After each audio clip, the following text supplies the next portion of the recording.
Chapter 18. After a quick detour to his apartment to wash the blood off my skin and change clothes, we walked slowly toward the castle. Rose, Calliope, and the others were already there. "What are you thinking, my precious Bailey?" Erick asked, hesitation in his voice. That even though I've only known you a short time, I love you? He rumbled. "Perhaps you should wait to declare your affections until after we have our time together in the castle. I worry that you may not want to have anything to do with me afterward." Why do you want to go through with it, then? You deserve to go through your now very long life without coming undone at the smell of leather and the sound of a cracking whip.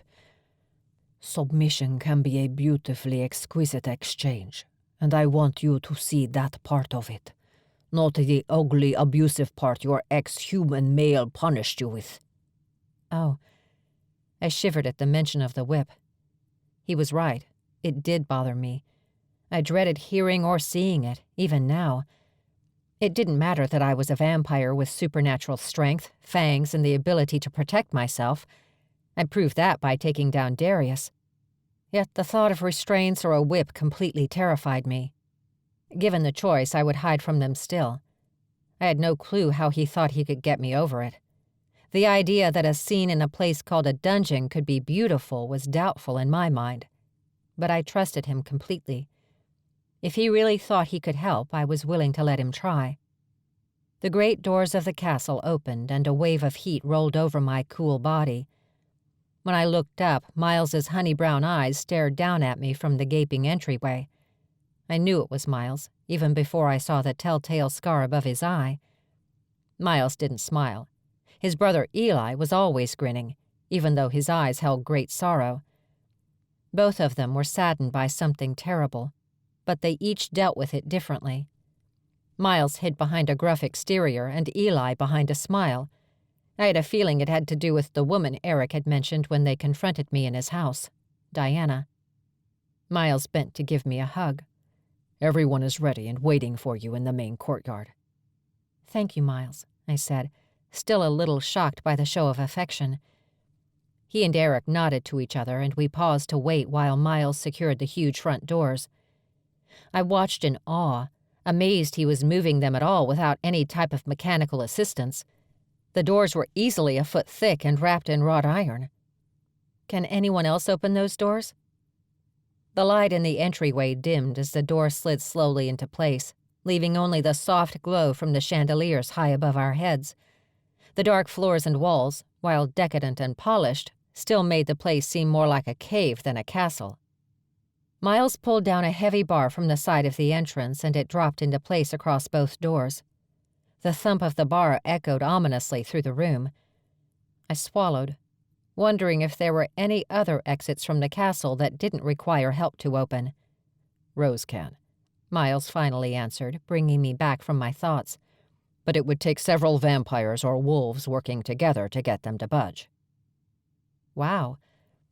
It was hard to believe Rose, so small physically, possessed as much or more strength than one of the giant Blackmore brothers. A few minutes later, we were in a small, grassy area, separate from the large garden I remembered from before. Sisters in white dresses lined the walls, and Arlia stood with Rose in the center. The breeze had died down, but I could smell the grass underfoot and the scent of fresh water on the soil. Other smells mixed with the natural ones, oils, leather, sweat. No one would have suspected a group of women dressed in flowing white dresses were the heart and soul of a sex club, though I had to admit it made a good cover for their need to become pregnant. Erick stopped, and I paused beside him. I felt a little underdressed in my white shorts, blue sparkly t-shirt, and flats, but no one looked upset. They were all smiling. Rose caught my gaze and motioned me forward. One of my feet stepped forward, but I hesitated when I realized Erick wasn't moving with me.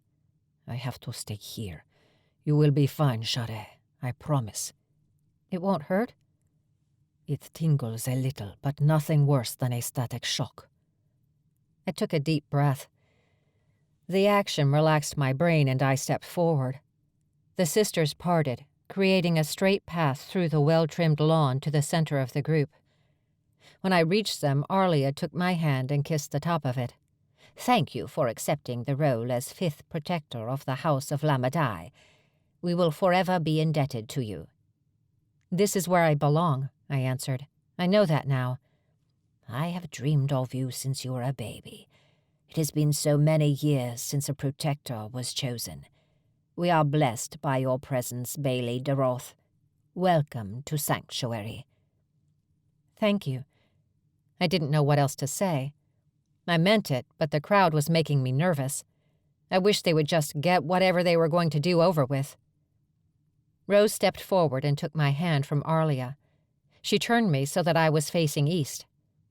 I could see the midnight blue of the sky starting to fade as morning approached. They better get their shit together soon, or I'd burn to a crisp before they ever started. "You will see my wings surround you for a moment, and then you will feel an influx of energy transferring to you." "Your wings?" I squeaked. She chuckled. "I don't fully shift to activate the spell, but you will see my wings." I shivered and nodded, excitement sending a surge of adrenaline through my cold blood. Rose stepped behind me and laid her hands on my shoulders. She and Arlia began chanting a phrase I couldn't understand. The words ran together faster and faster, then I felt it. A jolt of energy passed through her hands and shocked my body, like touching a metal doorknob after rubbing your feet on the carpet. Then another jolt and another. I focused on Erick and frowned. A tingle my ass, I thought.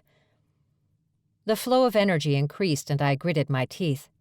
The skin on my back heated, not uncomfortably so, but just enough to feel the outline of the tattoo in my mind's eye. Her chanting changed, and then I saw them. Her wings. They were beautiful. Golden feathers with highlights of ivory. Bigger than anything I could have imagined. Surely they would reach from one side of this grassy area to the other if she completely stretched them out, easily 40 or 50 feet. Instead, they curled in front of me, blocking my view of the sisters and the rest of the audience. Time stood still as the golden color of her wings lightened more and more, until they were too bright to look at. I closed my eyes. She and Arlia stopped chanting, and the energy exchange built to a climax. My body shook, and I struggled to remain standing. Then her magic shot through me with one final burst. The overwhelming light, even through my closed eyelids, faded, and I slowly opened my eyes. Her wings were gone. The energy was gone. The heat from my tattoo had left. Instead, I felt the light and warmth from the morning sun shining on my face as it crested the top of the fortress wall. More time had passed than I realized. I held up my hand in the morning sunlight and smiled. "Thank you," I said, spinning in place to face Rose and Arlia. "I hope someday I get to see you completely shift, Rose. I know your Lamassu form must be truly spectacular. One day, perhaps." She pointed behind me. "I think someone is waiting for you now." I looked over my shoulder and met Erick's bright gaze.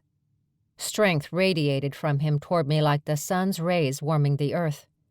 His lips parted in a small smile and he whispered a few words in his foreign tongue. The only one I recognized was mine. Walking forward, I smiled and nodded. I was his. Whatever he had planned, I knew I was ready.